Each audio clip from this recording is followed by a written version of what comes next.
Merhaba, bu videoda elimde görmüş olduğunuz modelin nasıl yapıldığını anlatacağım. Model 15 ilmek katları ve 20 sıra tekrardan oluşuyor. Arkası bu şekilde. Şallarda, atkılarda birçok şeyde kullanabileceğiniz bir model. Modeli Angora Gold iple ve 3 milim kalınlığında şişle ördüm. Bu modeli örerken yanımızda yardımcı bir ek şiş veyahut da şöyle bir aparat ya da iğne gibi bir aparat bulundurmamız faydalı olur. Ben yardımcı bir şiş kullanacağım. Hazırsanız başlayalım. Modeli tek motif üzerinden göstereceğim. Bunun için 15 tane ilmek attım. 2 tane kenar ilmeği attım. Bir de daha net görünmesi için kenarlara birer tane fazla ilmek attım. Yani toplamda 19 tane ilmek attım. Birkaç sıra lastik ördüm. 9. sıraya kadar aslında normal bir örgü öreceğiz. Yani ön sırada düz, arka sırada ters şeklinde örgümüzü örmeye devam edeceğiz.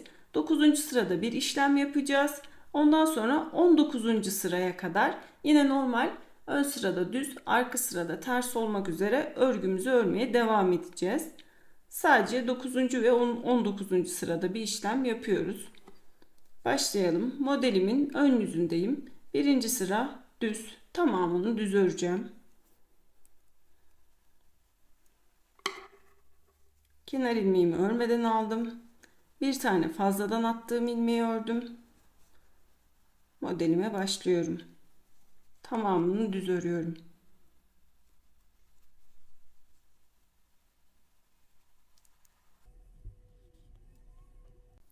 Birinci sırada tamamını düz ördüm. İkinci sıraya geçiyorum.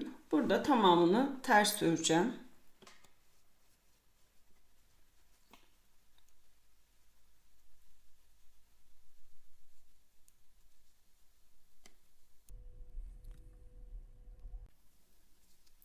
Üçüncü sıradayım. Tamamını düz öreceğim.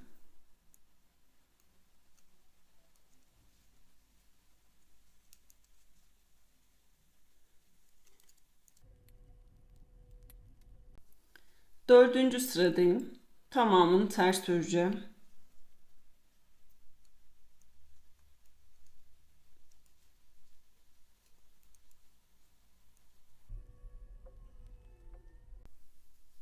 Beşinci sıradayım. Tamamını düz öreceğim.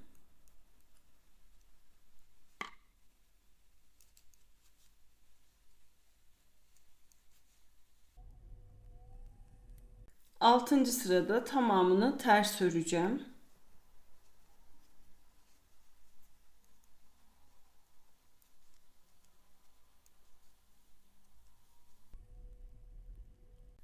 Yedinci sırada tamamını düz öreceğim.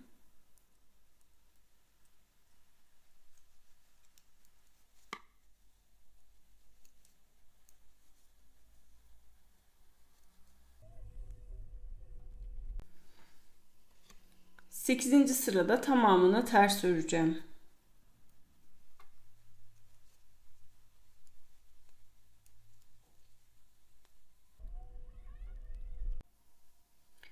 Dokuzuncu sırada ön yüzdeyim. Şimdi burada işlem yapmaya başlayacağım. Gördüğünüz üzere buraya kadar normal düz örgü ördüm.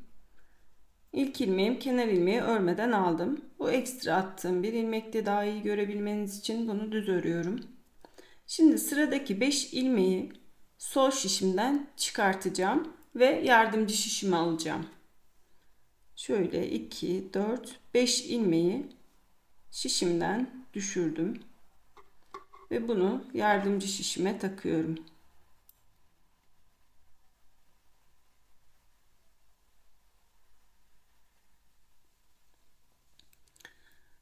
Bu ilmekleri ön yüzde tutuyorum. Bu şekilde bana bakan tarafta olacak ve sıradaki 5 ilmeği düz örüyorum.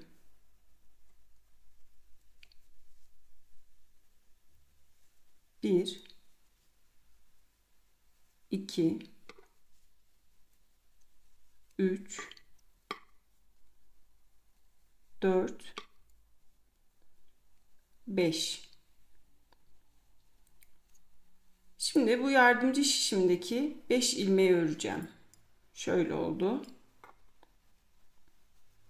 Bu yardımcı şişimdeki 5 ilmeği düz öreceğim. Biraz zor olabilir.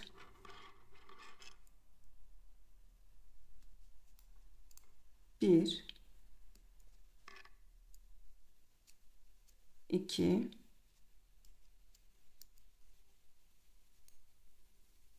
üç,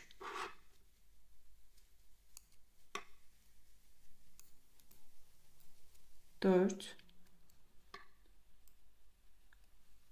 beş. Yani aslında şu eğimi vermiş olduk. Buradaki bu eğimi vermiş oldum. Gördüğünüz üzere. Sonraki 5 ilmeği de düz örüyorum. 1, 2, 3, 4, 5. Modelimin ilk aşaması kuruldu. Bu ekstra ördüğüm bir ilmekti. Onu da düz örüyorum. Kenar ilmeğini de düz örüyorum. Gördüğünüz üzere şöyle tutarsam daha net görünebilir. Şu ilmeği verdim. Şu eğimi verdim. 9. sırada bu işlemi yaptık. Arkaya geçiyoruz. 10. sırada tamamını ters örüyorum.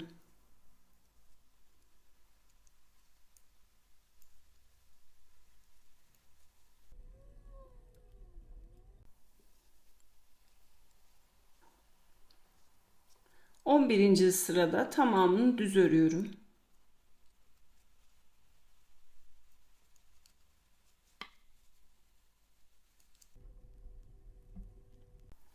12. sıra arka yüzde tamamı ters.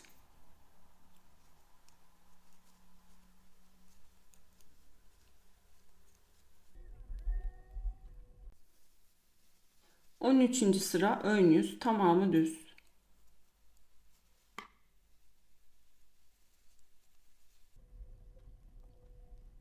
14. sıra arka taraf tamamı ters.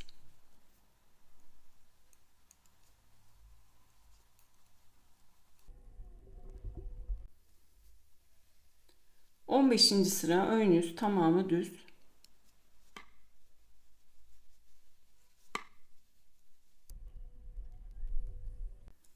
16. sıra arka taraf tamamı ters.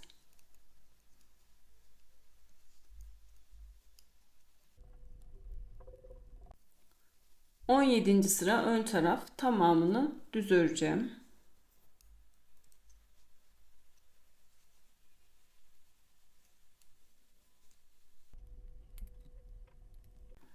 18. sıra arka taraf tamamını ters örüyorum.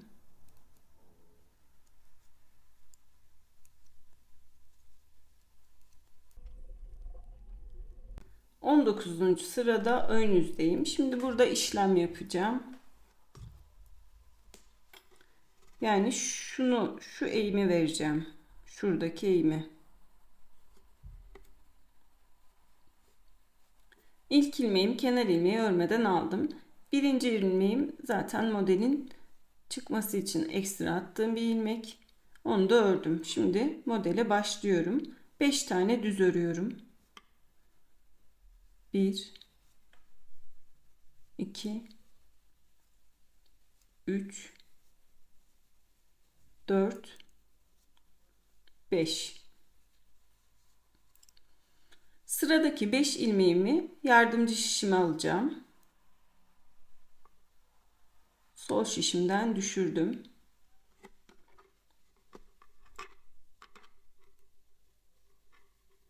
İlmeklerin yönüne dikkat ederek yardımcı şişime takıyorum. Taktım. Ama bu sefer yardımcı şişim bana bakan tarafta değil, örgümün arka tarafında duracak. Şöyle şişlerimin arkasında kalacak. Buna dikkat ediyoruz. Şuradan ipimi aldım. Gördüğünüz gibi şu pozisyonda Sonraki 5 ilmeği örüyorum. Düz öreceğim.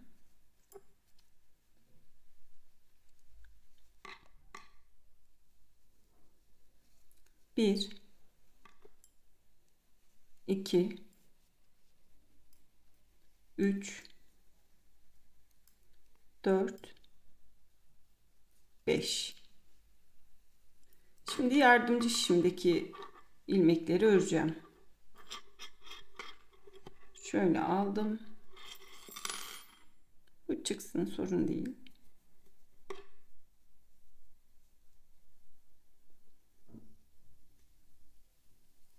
Teker teker düz örüyorum. 1, 2, 3, 4, 5. Şu şişimden çıkanları alayım. Bu zaten ekstra benim model tamamlansın diye attığım ilmek. Onu düz örüyorum. Kenar ilmeğini de düz örüyorum. 20. sıra arka yüzde tamamını ters örüyorum. Sonra bakalım nasıl olmuş.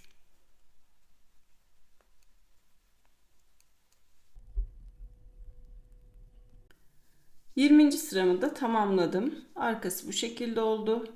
Ön kısmı da bu şekilde oldu. Gördüğünüz üzere şuradaki kavisleri vermiş oldum.